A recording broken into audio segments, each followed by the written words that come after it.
and Principal of Impact Strategies, Angela Rye, Assistant Dean at Georgetown University, and MSNBC contributor Robert Trainum, and Salon.com staff writer Erin Carmone. And a welcome to the both of you. Thanks for joining me. Hi, Alex. I'll go with you first there, Robert. Let's take a listen to some of the CPAC speeches. Here they go. They're going to fall for the canard that the problem with the Republican Party is its conservative principles. Au contraire, conservatism is about the only thing the Republicans have going for them. The GOP of old has grown stale and moss-covered. More background checks? Dandy idea, Mr. President. Should have started with yours. We are also the ones who are paying for someone to walk the president's dog.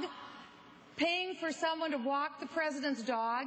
Now, why are we doing that when we can't even get a disabled veteran into the White House for a White House tour? Even if given the right to vote, you're going to have to do what's right. But the fact is, 11 million people will be voting Democratic. So on the whole, Robert, CPAC, was this good or not good for the GOP?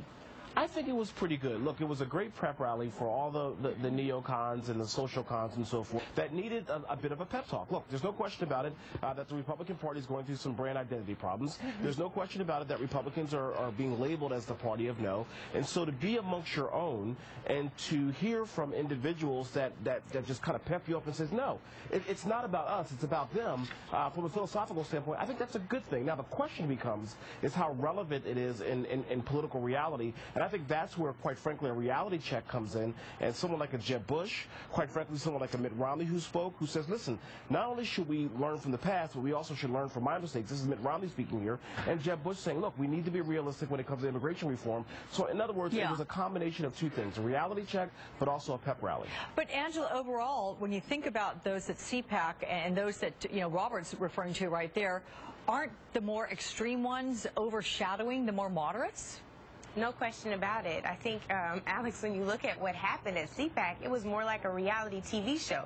Definitely made for TV, not doing anything to really demonstrate the GOP's relevance to American society nowadays or the importance of real problems, whether it's gun control or immigration reform. I mean, you have Donald Trump talking about, why we shouldn't be trying to create a legal pathway to citizenship for 11 million immigrants, instead talking about shoring up opportunities for European immigrants to come over here. It was the type of thing where you saw this background video of Mitt Romney's 47%, and they did these things in public knowing they were public.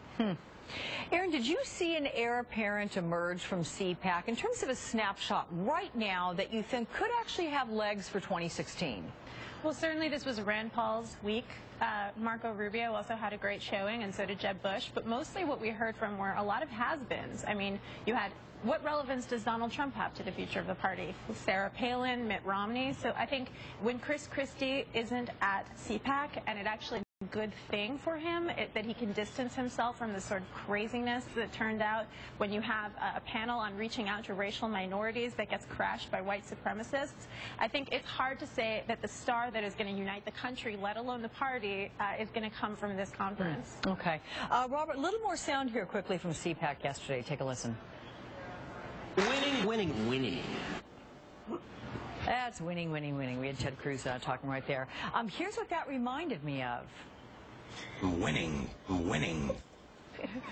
I mean, you know what I'm saying, Robert? I mean, was the senator from Texas having a Charlie Sheen moment? You could say so, yes. I mean, I'm not sure how to answer that. Look, there's no question about it that the Republican Party wants to win in 2016. But more importantly, they want to win, or we want to win in 2014 in the midterm elections. And, Senator Cruz has had a very, very bumpy ride so far in the United States Senate. He had a bit of a clash over the last couple of days with Senator Feinstein on gun control. He's rubbing some Republicans the wrong way in the United States Senate. I think he needs to dial it back a little bit and learn the rules and basic etiquette in the Senate before he goes in front of the national audience to talk about winning. So, Erin, he's being compared with Senator Rand Paul's filibuster. I mean, he's doing the comparison of that with the Alamo, threatening other senators by paraphrasing from Shakespeare's St. Crispin's speech. I mean, how deep is the divide in the GOP?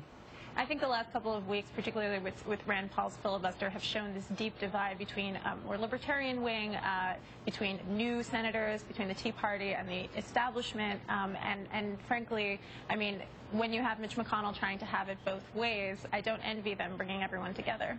Yeah, House Speaker Boehner was on ABC's this morning, and Angela, he went on to say that the difference between him and President Obama was that he wanted to do something about the debt crisis now. If they both agree on the debt crisis, though, how realistic is it to expect them to work on balancing the budget? Well, Speaker Boehner is tremendously beholden to his party.